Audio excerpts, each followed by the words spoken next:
Hello students, I am doctor Hina और आज हम पढ़ने वाले हैं चार्ज। सो ऑलरेडी आप लोग सभी जानते हैं कि इलेक्ट्रॉन पे नेगेटिव चार्ज होता है, प्रोटॉन पे पॉजिटिव चार्ज हुआ। But what about it's discovery, कि इसकी डिस्कवरी हुई कहाँ से, हमें कैसे पता चला कि चार्ज भी कुछ एक क्वांटिटी होती है। सो फर्स्ट ऑफ ऑल, सबसे पहले ये चीज़ ऑब्जर्व की गई एशियन ग्रीक्स ने। उन्होंने ऑब्जर्व किया कि जब एम्बर को सिल्क से हम रब करते हैं,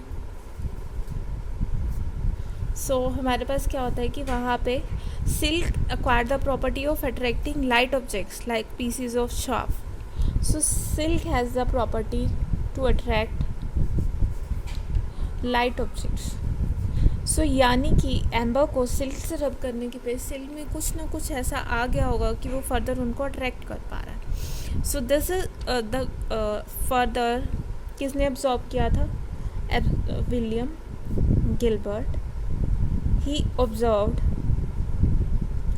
that the substances exhibit the same effect and magnitude which is proportional to area of the surface rubbed, कि कितना ज़्यादा उसका मैग्नीट्यूड है या कितना इफेक्ट होगा कि कितना ज़्यादा हमने एरिया रब किया। फर्दर डूफे, इसने ऑब्जर्व किया था कि there are two kinds of charges.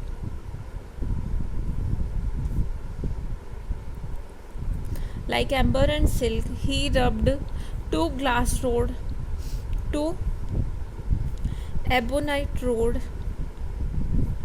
with fur. इसने दो एबोनाइट रोड को फर से रब किया और फर्दर उनको जब एक दूसरे से पास लाया, so he observe that they repel each other.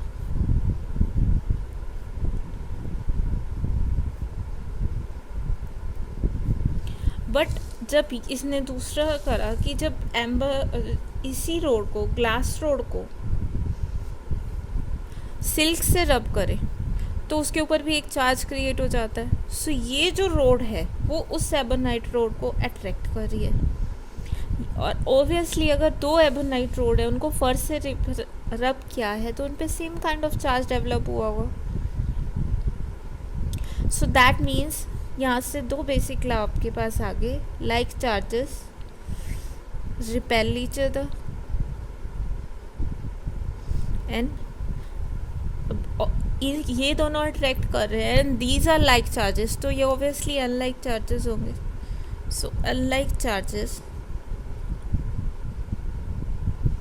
Attract each other.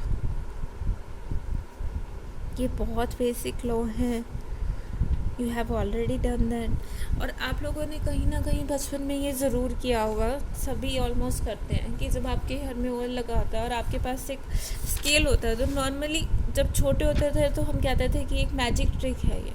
आप उस रोड को अपने हेयर से रैप करते थे। रब करने के बाद क्या होता था, उस स्केल के ऊपर और बिल्कुल छोटे छोटे पीसेस ऑफ पेपर रखो, so your scale will start attracting that piece of paper. So हम कहते थे कि ये काइंड ऑफ मैजिक आ गया। बट मैजिक कुछ नहीं है, वहाँ सब ये चार्ज का रोल प्ले करता है। चार्ज का अगर डेली लाइफ का एग्जांपल देखना चाहो, so that is lightning and thunder. आपने अभी थोड़े दिन पहले ही देखा होगा, यहाँ पे ताउते क्रॉस किया था हिसार में, तो बहुत ज़्यादा लाइटनिंग हो रही थी रात को। सो वो लाइटनिंग किसका एग्जांपल होता है? Thunder clouds are basically charge with electricity, और जब एटमॉस्फेयर में वो डिस्चार्ज करते हैं तो स्पार्किंग होती है। स्पार्किंग को या आप कह लो कि उसे आप लाइटनिंग कहते हैं।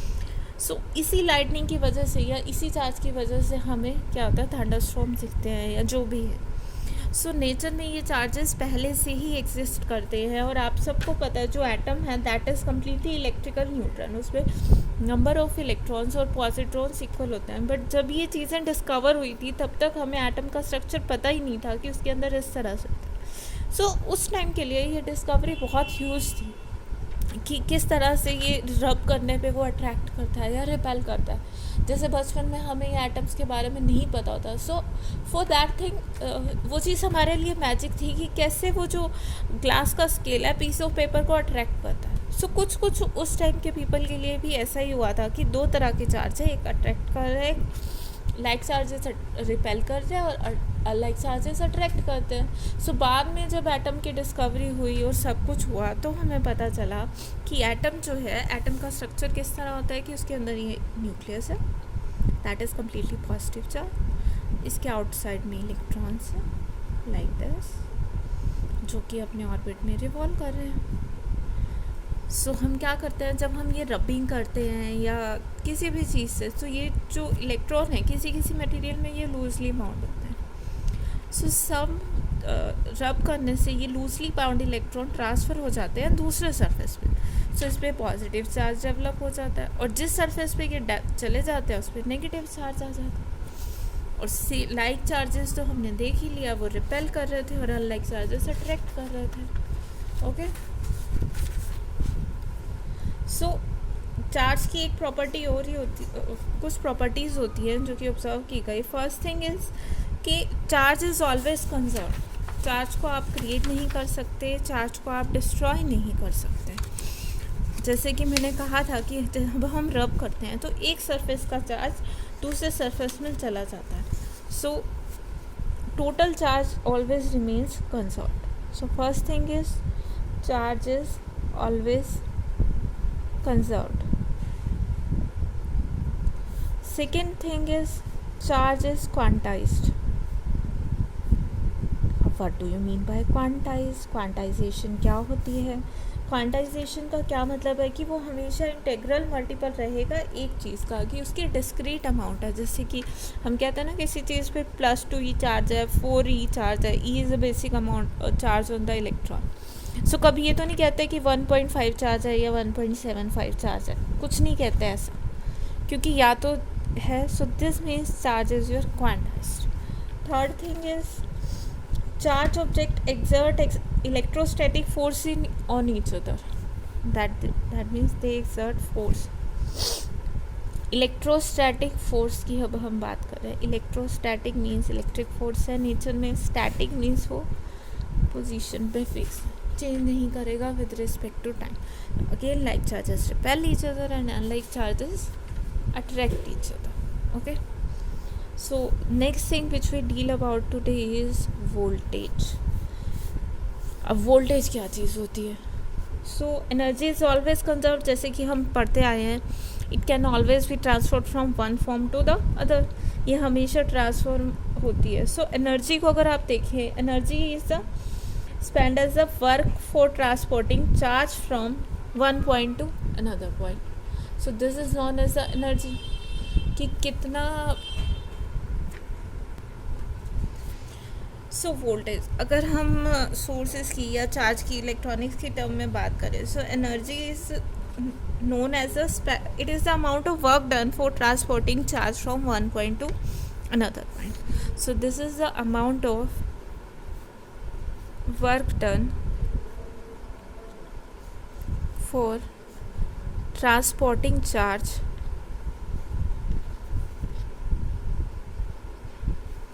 from one point to another. So voltage अगर हम बात करें, this is the energy. So what is the voltage? Voltage क्या है? Voltage represents the potential energy that a positive charge would have if it were placed at that point. So voltage is represent the potential energy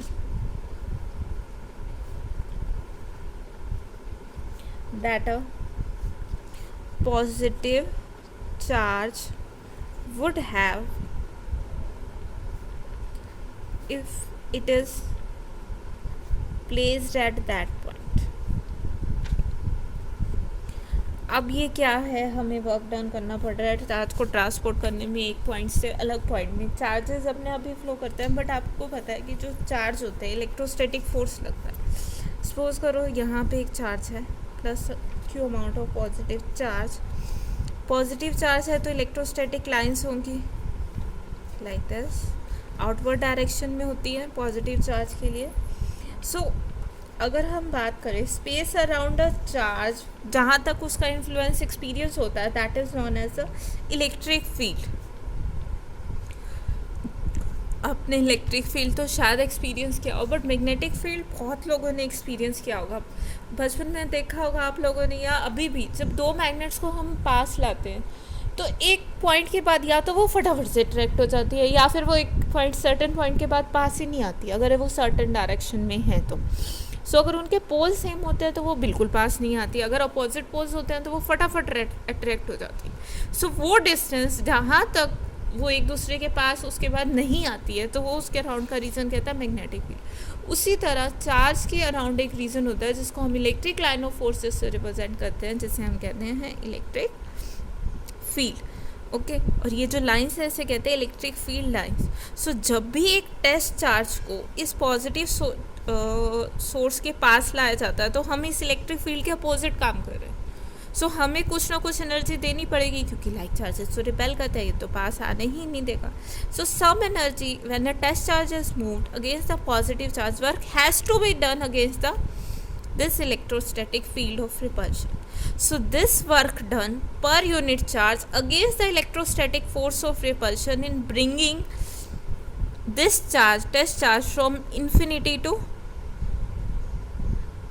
a particular point जहाँ पे आपको potential चाहिए is known as the electric potential. मान लो आपको इस point पे potential निकालना है, so it is the amount of work done in bringing a unit positive charge from infinity to this particular point. This is known as a electric potential. और अगर हम इसकी एक्सप्रेशन देखें, V is known as W over Q. Work done in bringing unit positive charge from infinity to a particular point where you want to find out the electric potential.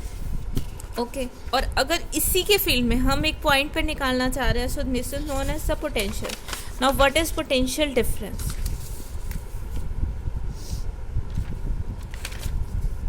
Potential difference. So पहले हम infinity से, ये हमारे पास positive charge था, electric field lines है उसके चारों ओर।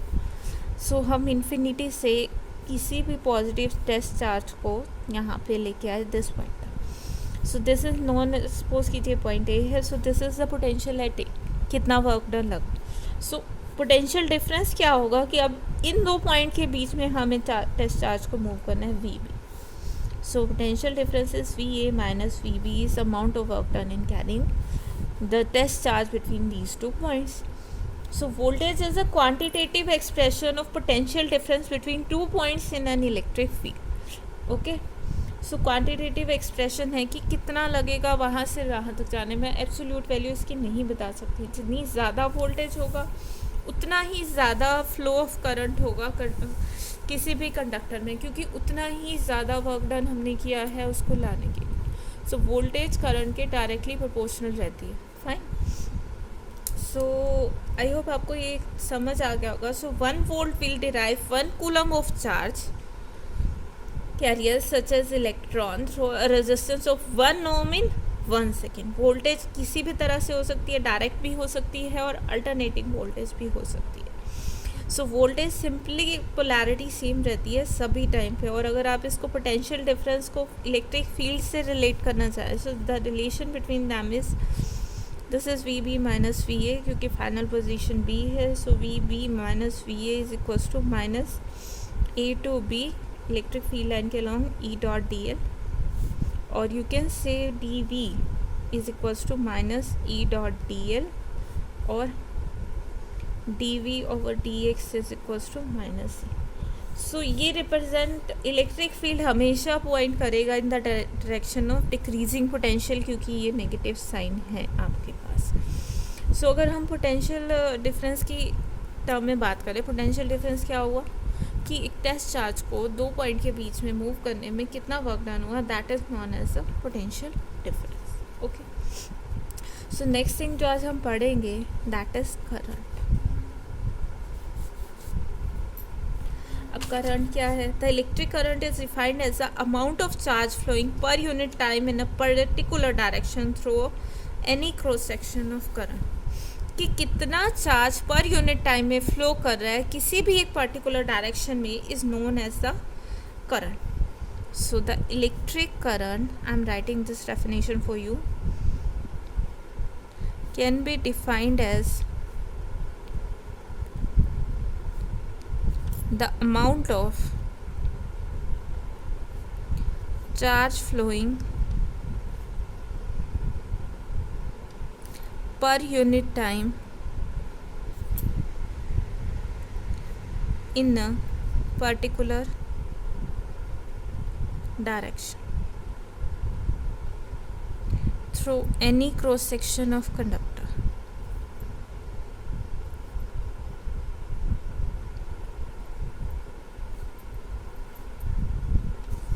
This is the definition of current. अब करंट की अगर हम प्रॉपर फ्लो की बात करें या डायरेक्शन की बात करें, लेट मी शो. मान लेते हैं कि ये कंडक्टर है, इसमें नंबर ऑफ इलेक्ट्रॉन्स है. सो अगर हमने कोई पोटेंशियल अप्लाई नहीं किया, so they are moving in random direction.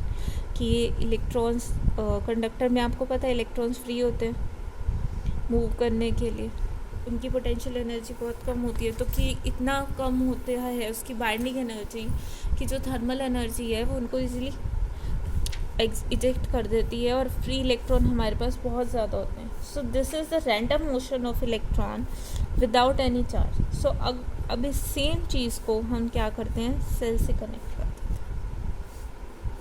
ये पॉजिटिव, ये नेगेटिव. सो अब इलेक्ट्रॉन क्या करेंगे, electron will start flowing towards this, ऐसे मूवमेंट करना शुरू कर देंगे इलेक्ट्रॉन पॉजिटिव एंड की तरह. सो आप इसको इस तरह से ले सकते हैं कि फ्लो ऑफ करंट अगर कंसेप्चुअली समझना चाहें कि ये क्या है, कि एक मान लीजिए पाइप है और उसमें बहुत सारे मार्बल्स भरे हुए हैं, बिल्कुल फिल्ड है. सो इलेक्ट्रोस्टैटिक फोर्स हमने लगाया, इसका क्या मतलब है कि हमने एक हैंड पे एक और मार्बल घुसाने की कोशिश की, तो उसका क्या रिजल्ट होगा कि दूसरे एंड से क्या होगा, मार्बल बाहर आ जाएगा. सो ये नहीं करंट में हम देखते हैं कि एक इलेक्ट्रॉन यहाँ से यहाँ ट्रेवल करे. No, we just see the net moment in a particular direction. Okay, so this is known as a current. This is the time rate of unidirection flow of charge through a certain section of circuit. I is equals to Q over T, or you can say NE over T.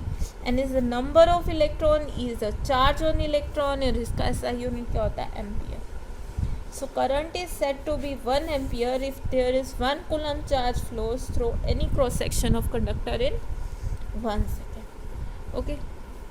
So I hope current समझ आ गया होगा कि current क्या होता है, किस तरह flow करता है. So current is basically the instantaneous transfer of motion जिस तरह की ट्यूब में होता है. एक्चुअल में हम ये नहीं देखते कि कितनी लेंथ है ट्यूब की या फिर कंडक्टर की कितनी लेंथ है. हम ये देखते हैं कि टोटल चार्ज कितना ट्रांसफ़र हुआ है एक पर्टिकुलर डायरेक्शन में, और ये सभी मूव नहीं करने लग जाता है डिपेंडिंग ऑन दिस वोल्टेज कि कितनी लगी है, पर्टिकुलर मूव करेंगे, कुछ स्टिल रैंडम डायरेक्शंस में ही मूव करते हैं. इसीलिए तो वोल्टेज जो है, करंट बढ़ता है वोल्टेज लगाने के साथ साथ. Okay, next thing is Ohm's law.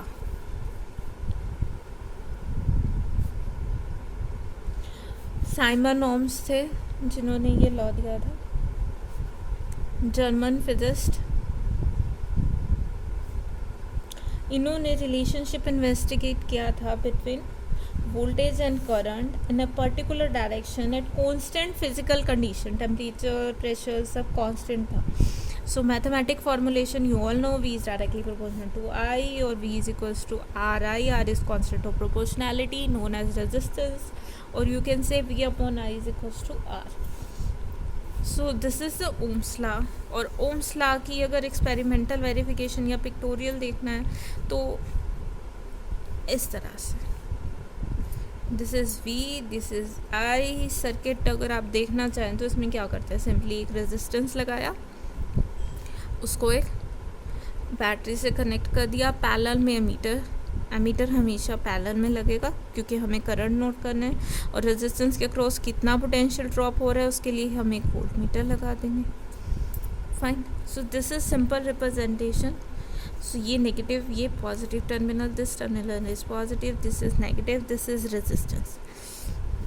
तो हम ये क्या करते हैं, दिस इज़ वेरिएबल बैटरी, हम पोटेंशियल चेंज करते जाते हैं, बढ़ाते जाएंगे तो नोट करेंगे कि कितना ड्रॉप हो रहा है, साथ साथ करंट बढ़ रहा है। सो एक्चुअल में जो एक्सपेरिमेंटल मेजर था वो भी इस तरह का ही था, और रेजिस्टेंस की वैल्यू इसके इक्वल आई थी अगर हम इसके स्लोप से निकालें तो। So this is known as the Ohm's law, कि वो करता है। But this law is not a universal law कि ये सभी कंडक्टर्स पे लगेगा।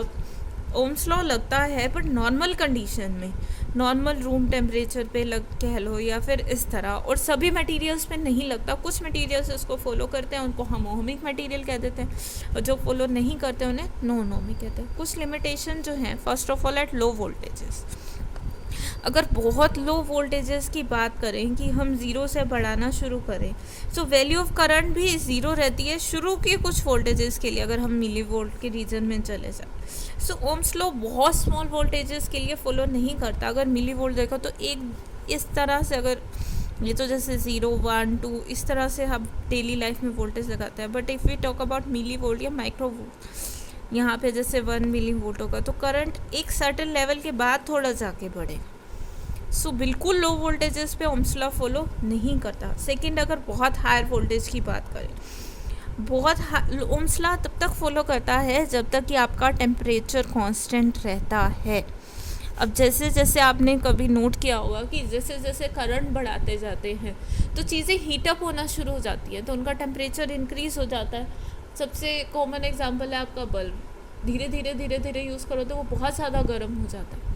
सो इसी तरह अगर हम कंडक्टर की बात करें, जैसे जैसे वोल्टेज बढ़ाते जाओगे, एक सर्टेन लिमिट के बाद उसका टेम्परेचर कांस्टेंट नहीं रहेगा, वो बढ़ जाएगा।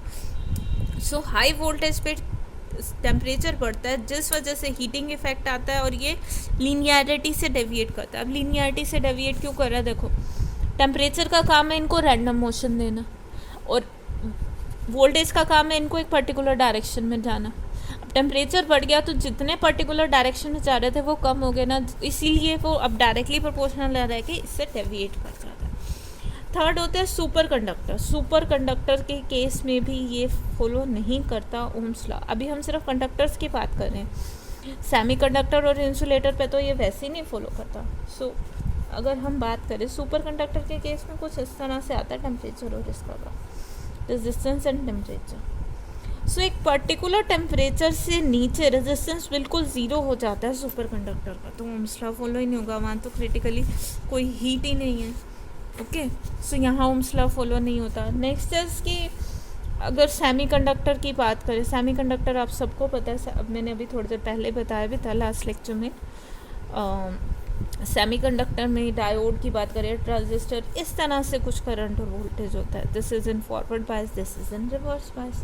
सो वहाँ ये फॉलो नहीं करता। अगर हम थायरिस्टर की बात करें, थायरिस्टर में भी लीनियर रिलेशनशिप नहीं है वोल्टेज और करंट में। थायरिस्टर में कुछ इस तरह का रिलेशनशिप आएगा between voltage and current. This is for thyristor.